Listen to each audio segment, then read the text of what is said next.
Hi everyone, welcome back. Surfshop Resin here, and we are going to do a chungus today. A chungus, you say? Okay, maybe not a chungus. Maybe not a chungus, but if you don't know what that is, you definitely need to look it up. It's hilarious. Yeah, we'll put a picture or something in this. It's something silly we came up with this name, and that's what we call our larger scale pieces, and it's just a funny word. Yeah. So we are going to do a bigger piece. Shane is going to show you how to put a cradle on the back of it so the wood doesn't warp. I'm sorry, not that the wood warps, but the resin pulls on it. So it's a structural integrity for the wood to kind of like give it like backup, because whenever you go over larger surfaces, as the resin cures, it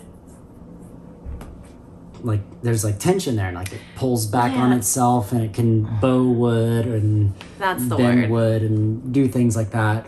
So we started, there's a bunch of places online you can buy it or whatever, and it's a cradled wood.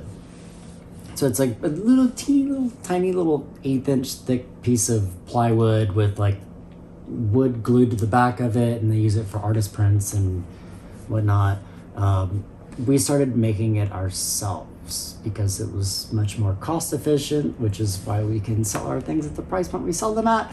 And at the same time, it's stronger, it's more durable. We hang it with 100-pound hanging wire and these like ridiculous, I don't think that part's on the video. over-engineered 500-pound boat hooks. And yeah, but you want to make a product that's gonna last and that's gonna work. And yeah, so we make solid things that are gonna probably survive whatever. Anywho, so this piece is going to be 2 feet tall and 4 feet wide.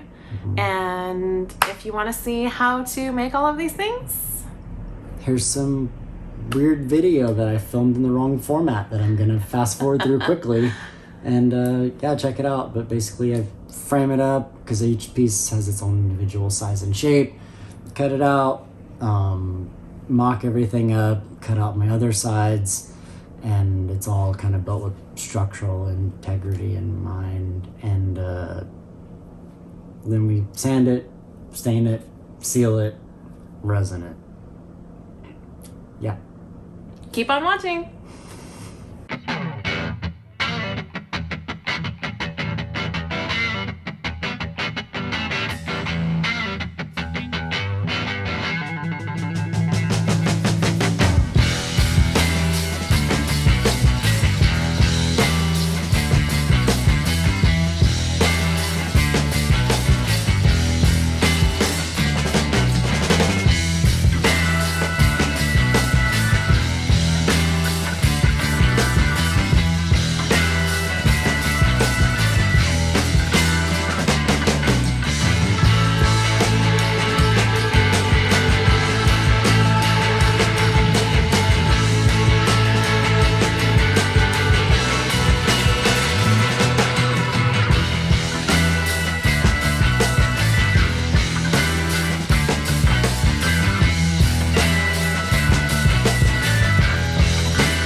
But here he is. Say hi. Hi. Just over here working in the dark. Making a big piece. I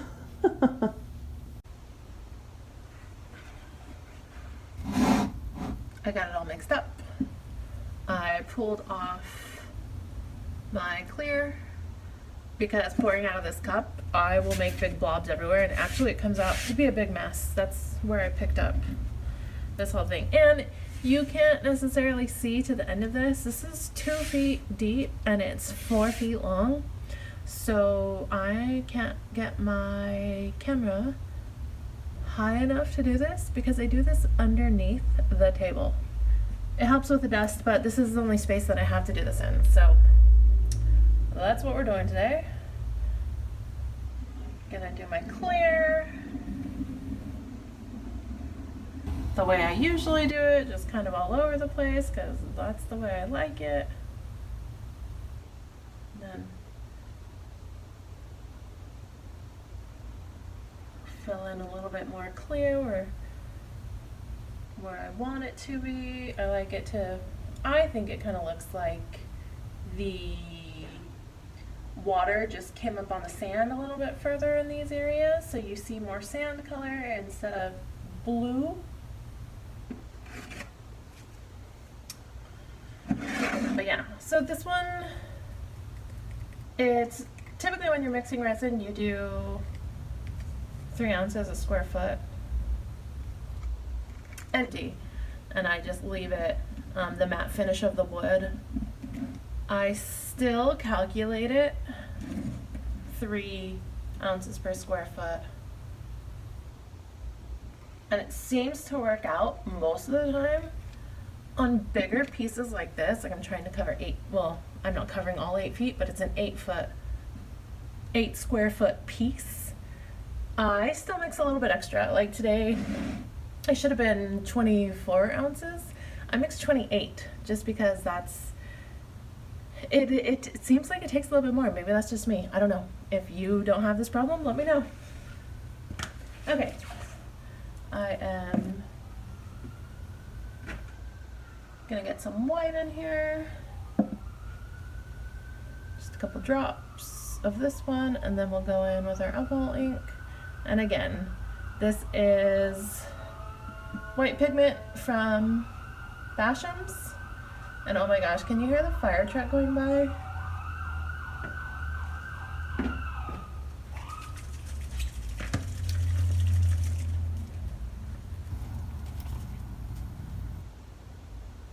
Alcohol ink that I'm just going to eyeball.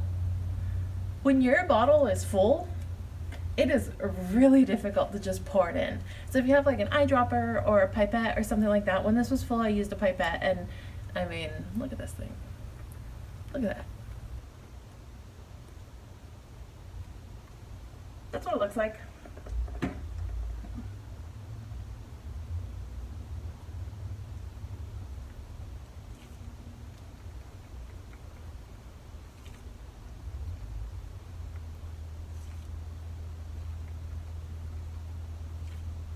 So white is mixed up, we're gonna set it aside. And then for this one, I know a lot of times we do swirls. Well, the last couple, well, one of them was Christmas trees, so there was all kinds of swirls of color.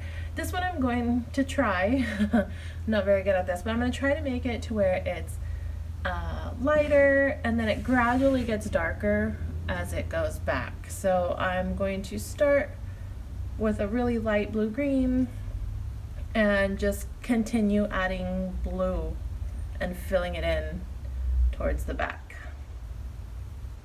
So we'll see. So I'll set this aside. And let's get a little bit of green, because green might be my favorite color, but when you're looking at an ocean, it's a little weird to have green ocean. I know there's green oceans places, but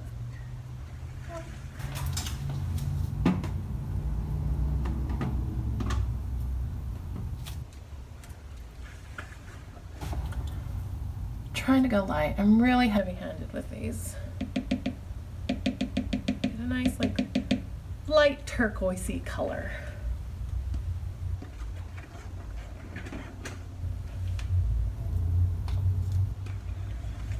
Okay, let's start this up, see what color we get. I'm already blue.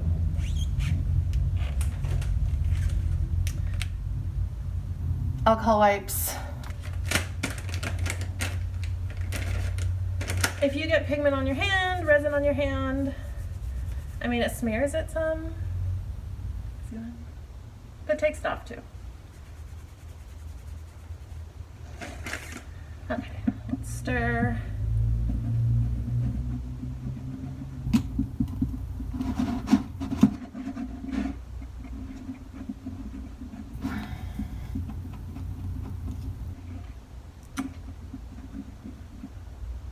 That's pretty. It's really light. You'll see when it goes down on the wood. It looks so dark in here, just because it's so thick. You have to remember that when you pour it down, it's gonna be maybe 1/8 of an inch thick, and this is 3 inches, 4 inches thick. Okay, so I'm gonna follow this line some. Ooh, that's pretty. And I know the edges are just off camera. And then I'm gonna go in and swirl this because that's what I do. Okay. I'm going to add another tiny drip of blue.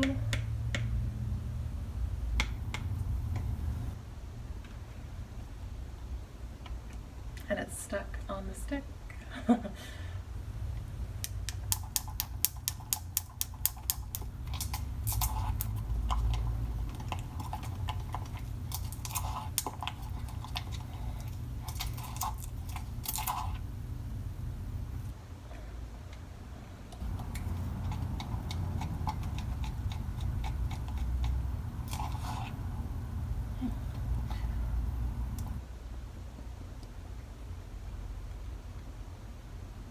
I stare kind of crazy, and I do get a lot of air bubbles in it, but the torch takes it all out, so I don't really worry about it. I was more worried about the pigment being stuck to the stick, and it's mostly all gone, and I wanted to get it off and into the resin, not on the stick.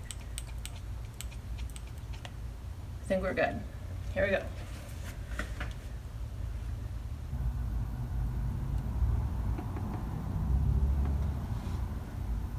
Okay, this is a really close color to the last one.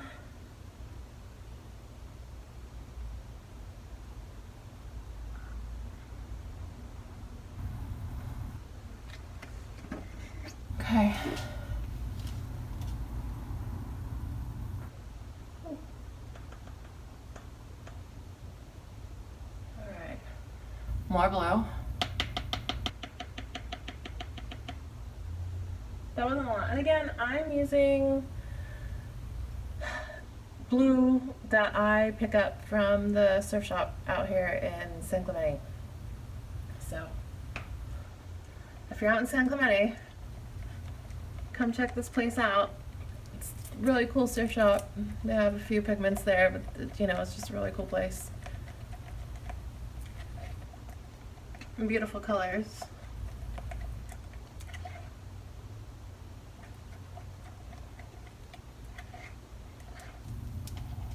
Okay, let's see if this is dark enough. I'm just gonna do a small spot and see if it's where I want it to be, because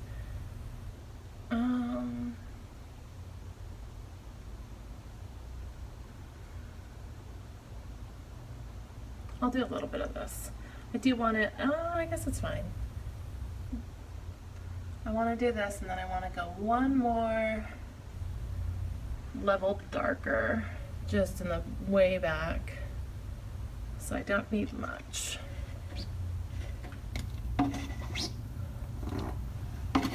Okay, so there's like an ounce left in here, but it should be fine. Oh, there's actually a little bit more now. I've scraped it off the sides, so that'll be good. Again, I'm gonna do a pretty big drop this time. Like, I haven't loaded it up on the stick like that.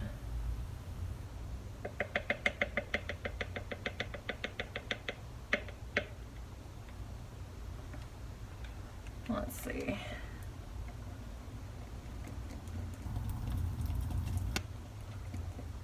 It's funny how it's only a tiny bit and it looks like it's almost black in the cup.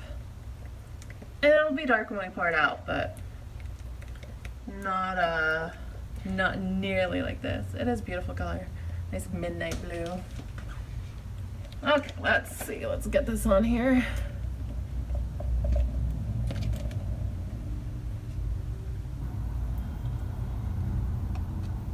Oh yeah.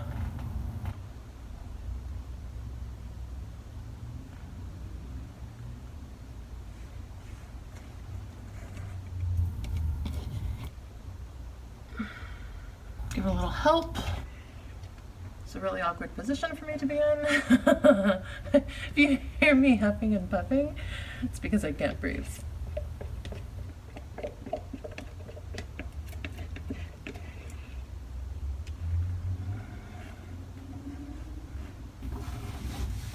Okay. Whew. That's done.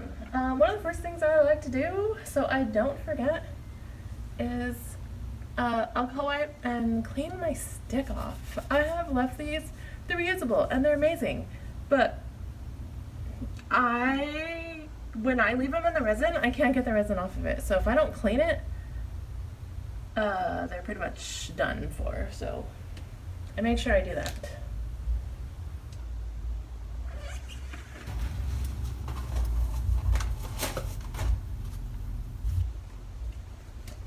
And you can see, like, there's a good amount of resin on here, but if I would have done the 24 ounces instead of the 28, you know, there would have been a considerably less. So maybe I just pour heavy on these. Maybe it's just me. I'm blending the clear. I'm bringing the first part of color into the clear.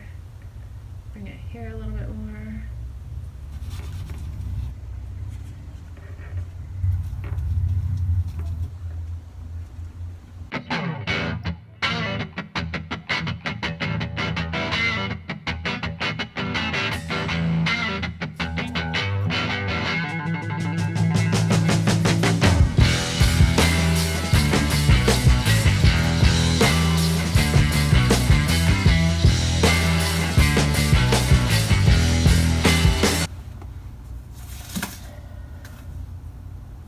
I like it.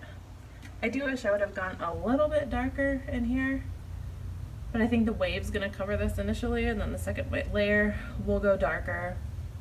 But I like it. Okay, my white, that's been sitting off to the side. I'm gonna make sure this is all stirred up. Ooh, that's what I need to talk about.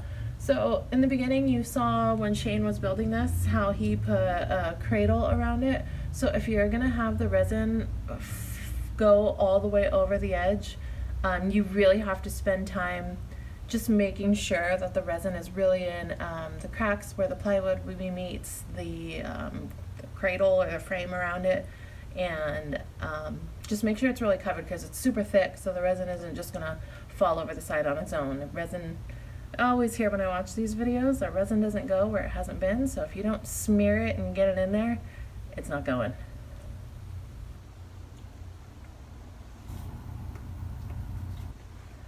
And these are long, and I take a big deep breath and try to get it in one pour. Sometimes it works and sometimes it doesn't.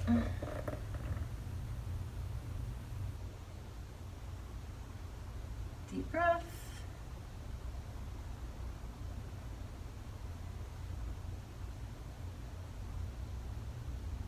On these light ones, it's even hard to see where the resin is and isn't.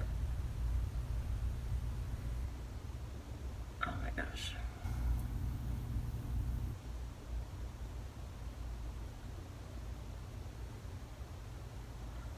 All right, got a little shaky, got a little spot where the white's too thin. Let's go back and fix all the areas that I missed. On the big ones, I do like to lay down a pretty thick white line.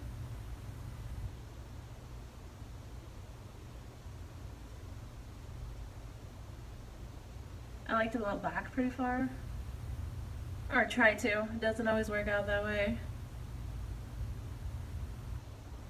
But I think where like the white's thicker, the white's thinner, so it blows back at different spots. So some parts will blow back super far and some won't.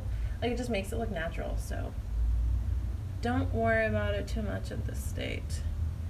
And even how I dropped the edge of the cup in there, you can see like some spots where I smeared it.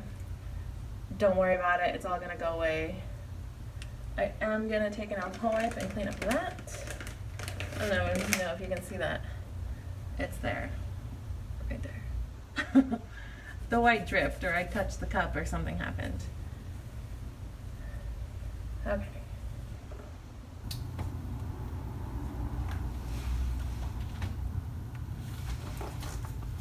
Torch time.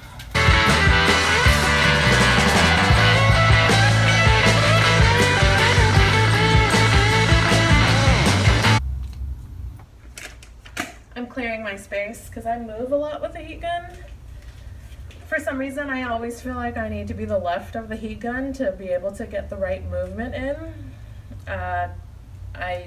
It's probably just me, but here it goes.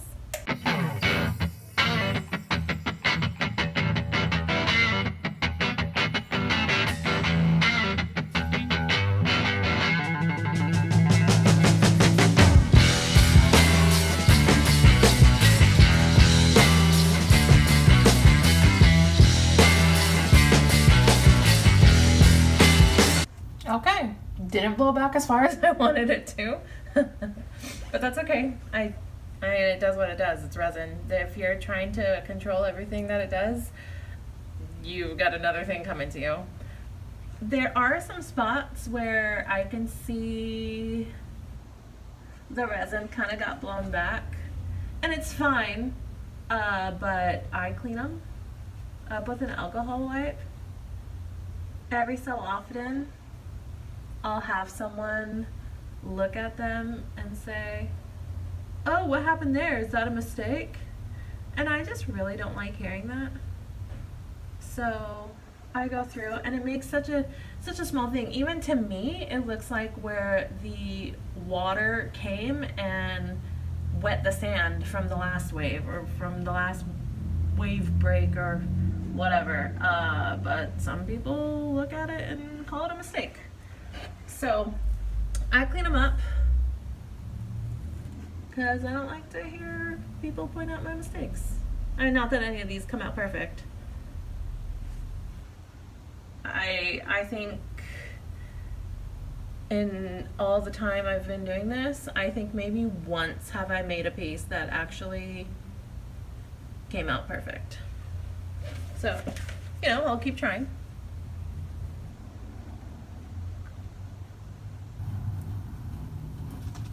But I keep learning every time, and especially when people, pick out your mistakes. You think, it's not a big deal, I kind of like it. And then other people don't. You figure it out.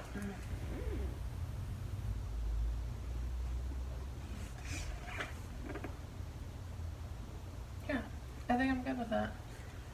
Okay, another thing that requires a nice steady hand.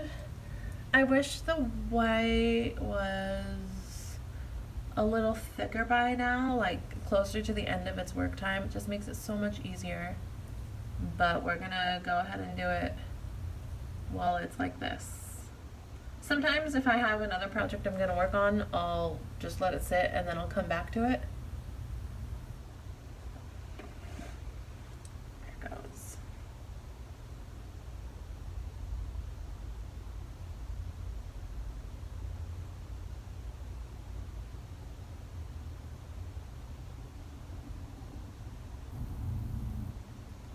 This is also kind of where I'll come in and like how this, I just added a little bit.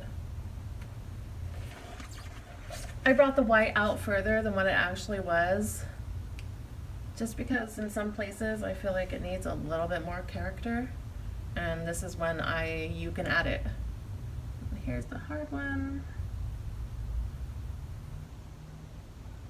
You can clean your edge up, or you can add to it a little bit.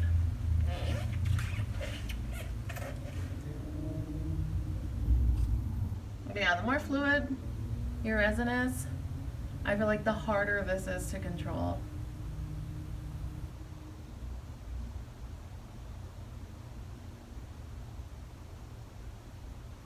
Because if you have a shaky hand when you do this, it doesn't work out so well. I've made plenty of resin, like the waves, the front of the wave. I've made plenty of them look like the top of a, what's it called? The Hostess. A ding dong? It's not a ding dong. The chocolate cupcakes with like the swirly lines on top. I can't think of what it's called. I'm gonna remember what it's called though. Yeah, nobody wants the wave break to look like that. And a lot of time, so I'm close to the end, I'll come in and I'll start on the other side. And just let it fall off, and it's just easier.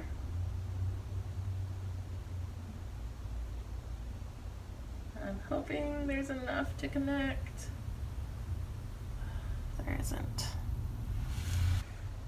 Of course.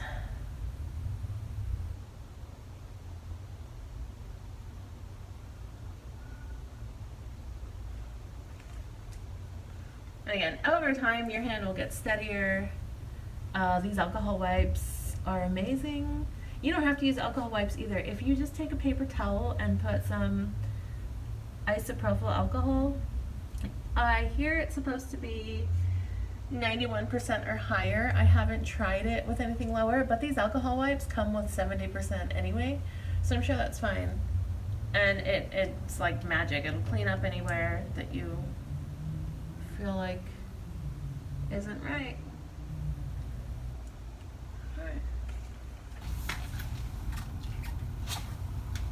Come back in and torch what I just did.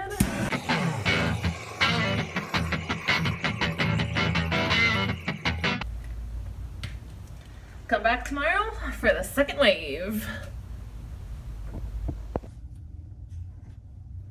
We're back. I mixed up 24 ounces of resin today because I'm going to start the line a little bit further back. And I have my clear pulled off. And we're just going to go for it. Same as yesterday. You'll see where I draw my line. Let's do it.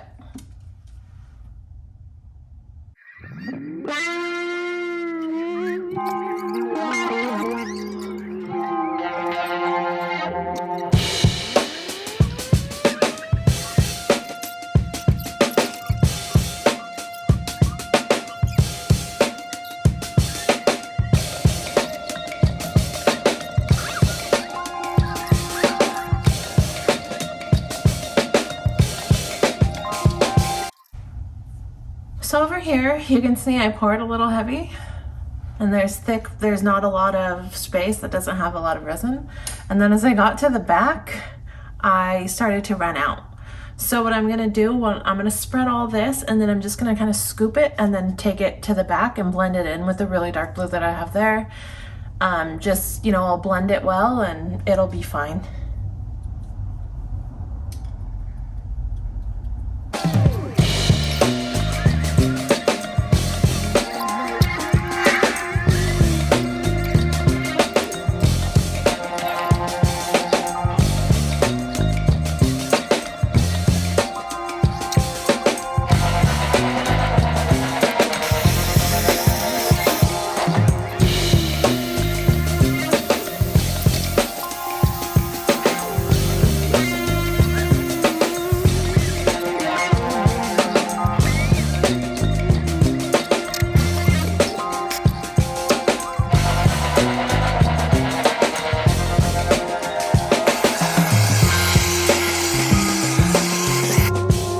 So here we are, welcome back. This is kind of the little final rundown of the newest Chungus among us. Oh boy. I love saying that.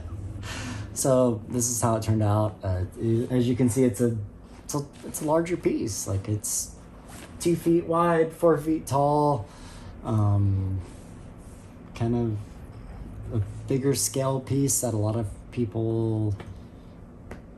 It goes over the fireplace, it goes behind the couch, it goes as your headboard. It just has a lot more purposes than, say, this little guy that you're gonna cut your lemons and limes on. It's a big difference. Yeah, it's a lot more resin. It's, what is this, like 50 something ounces of resin, like over the course of 2 pours, and building the frame or the cradle and wiring it up and hanging it, and it's a lot more. Yeah. But this is it. It's done. It's good to go. We're gonna finish with some more close-up shots. You can actually see it not on its side, but on the wall. Well, hopefully. Yeah, and I'll do like a quick little time lapse of how I hang it with the wire and the finishing processes, like the branding and whatnot. And yeah, we just had a couple of it hanging on the wall, and great to see it in its full glory. But yeah, thanks for watching. Again, I hope this video didn't end up being too long, because right now, before it's edited, it's going to be over an hour. So hopefully we can get it cut down. But thanks for watching. We really appreciate it. You can like our video if it actually did something for you. Check us out on our Instagram, and we finally posted stuff on our website, so check that out too. Or our Facebook, or we have a TikTok too. Sort of. Anyways, peace. Thank you.